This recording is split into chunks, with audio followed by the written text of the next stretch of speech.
съществено значение, или поне така изглежда на пръв поглед. Не особено добро центриране.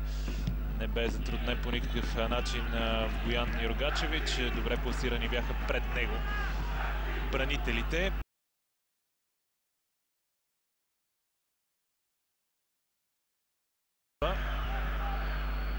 Получи това жълти картона. Тук абсолютно необмислено решение на Веселин. Тук има служебна загуба за Ловеч и вече да си понасят наказанието, което има. Не може всеки един, който си иска да си изкарва отбора.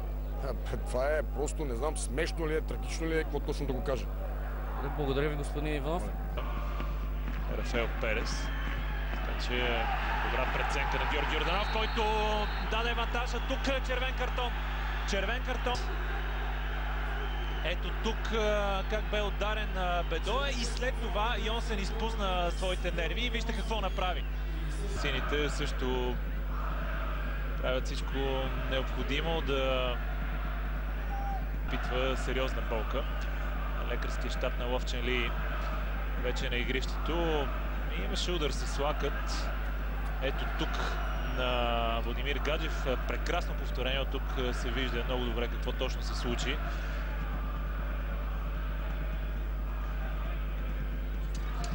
Много е спорно, Доя. Поредна контратака на гостуващия тим и завидим.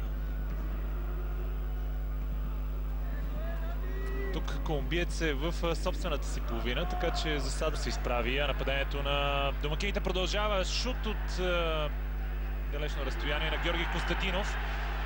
Сега още един важен футболист, този път централният защитник Рафаел Перес. Да видим какво точно се случи. Ето тук първоначално Винисиус Баривиера бе закачен от... начин.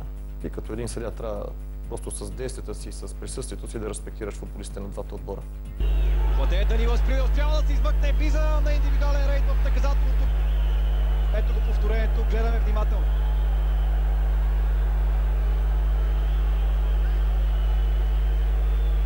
Според мен имаше препъване на Максимилиан Карнер. Може би тази камера ще ни покаже по-добре. Продължава обаче Денойер там в наказателното поле да притеснява отбора на Литекс. Дали това ще бъде гол? Не. Държи се за Глезена. Ето отново. Мисля, че тук имаше засада на Линелки Тамбала. Шпагата на Страхил Попов се отказа. Денило. Сбърка Костадинов. Асприда.